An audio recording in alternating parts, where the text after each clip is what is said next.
The reason the bigwigs had not made me permanent director of research and development became clear 2 days after my forced talk with Sherry. I was offered my choice of that job or a position as Deputy Assistant Director of Western Operations with our parent corporation. That office was headquartered in Denver, but I'd be away as much as 3 months out of every year, traveling to every place between the Mississippi River and the Pacific Ocean where we had a factory or office. I took their offer without thinking about it for more than a second. It would get me out of town, and that was suddenly very important to me. The way it was going to work was that I would stay on board here until my replacement came in from St. Louis and was familiar enough with the operation to take over.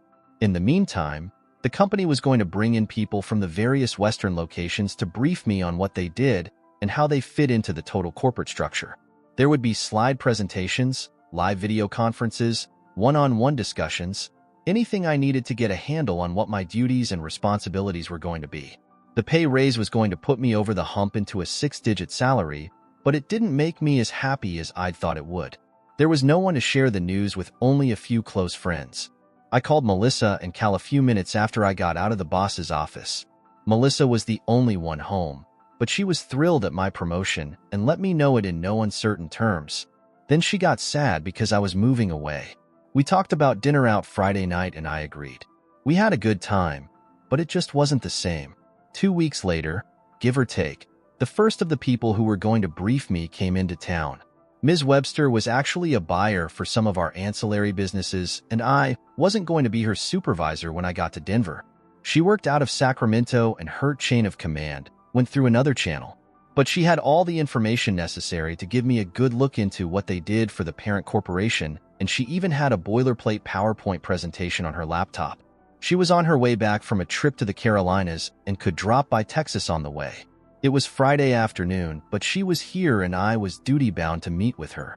Ms. Webster was 30-ish, but it was hard to estimate her precise age.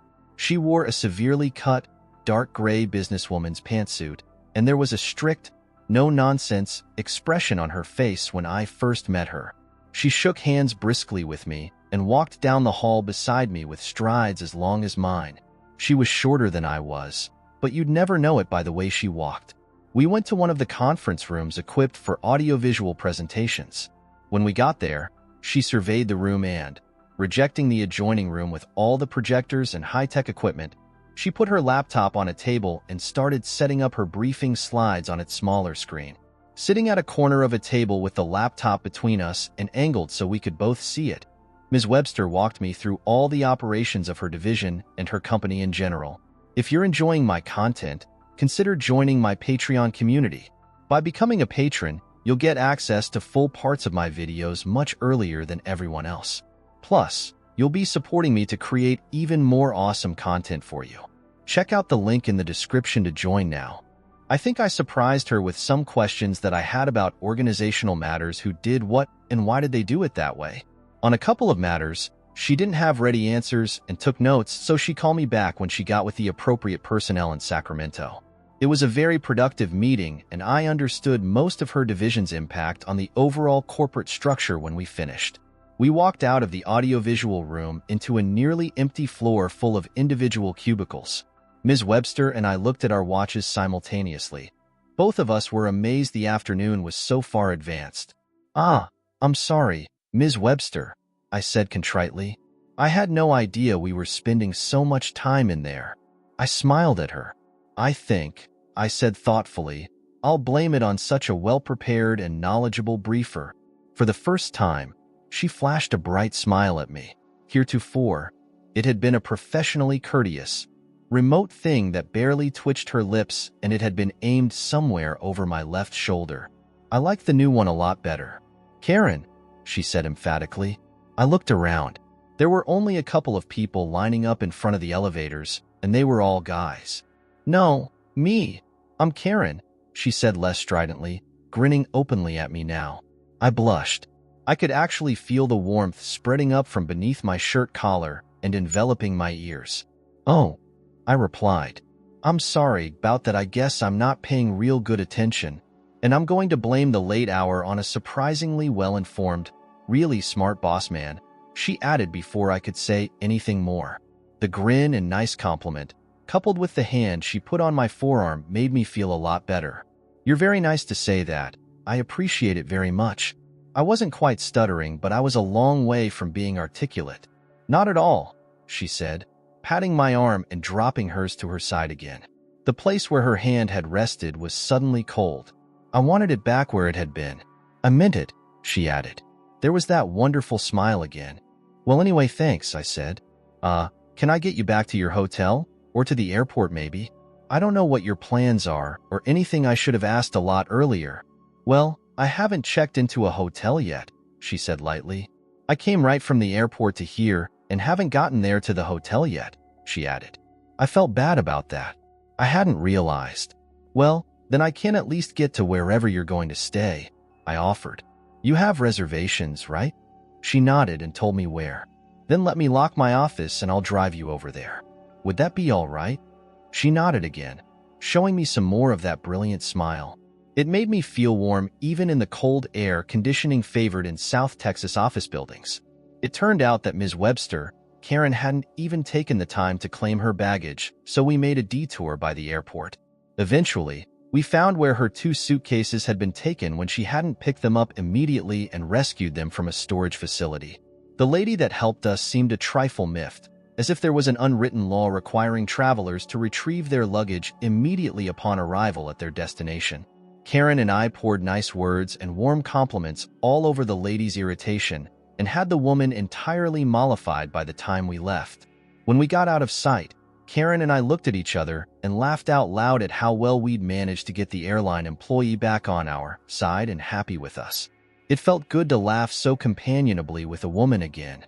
Reclaiming my car from the parking lot, I drove Karen to one of the nicer hotels in the downtown area and walked her to the front desk.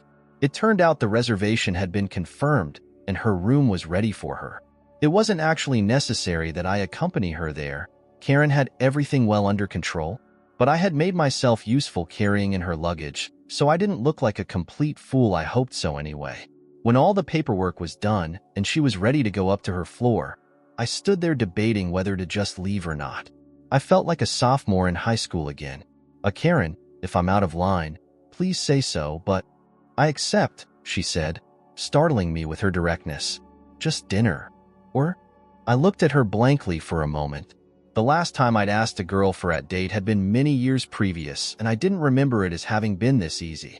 "Well, how about dinner, and then I know a place we can go for a quiet drink, and if you're feeling really adventurous, a little dancing, maybe." "How's that?" She stepped close, drew my head down to plant a kiss on my cheek. "Pick me up at 8? She asked, stepping back. "I'll be here," I agreed. She smiled warmly and turned around to lead the bellboy off toward the bank of elevators. The place where she'd kissed me seemed hot enough to be a beacon, flashing on and off in the late Texas afternoon. I walked past my car and had to come back half a block to find it.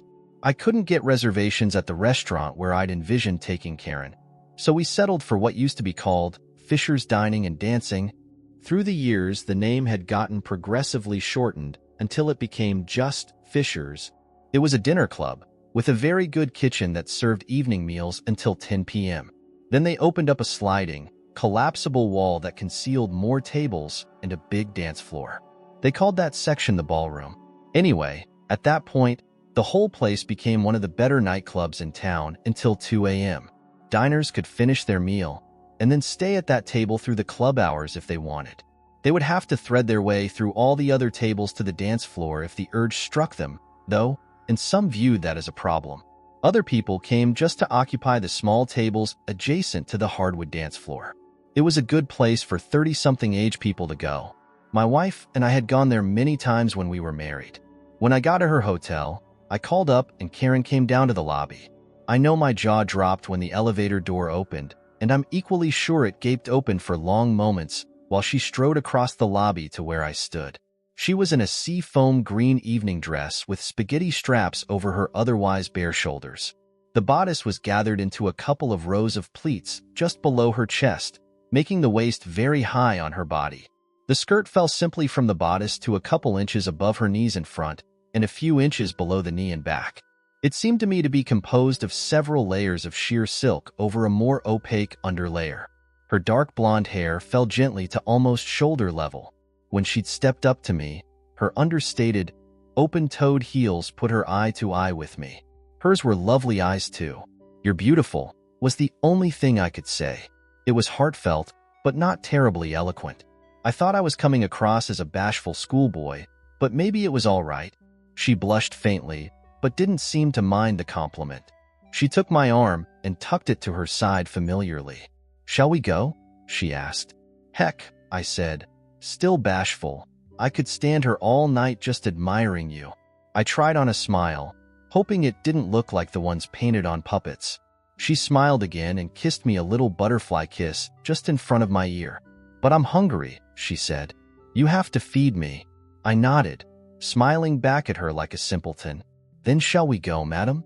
I swept my left hand out in an expansive gesture toward the sliding glass doors leading out front. She nodded. We walked outside arm in arm. I never remembered passing through the doors.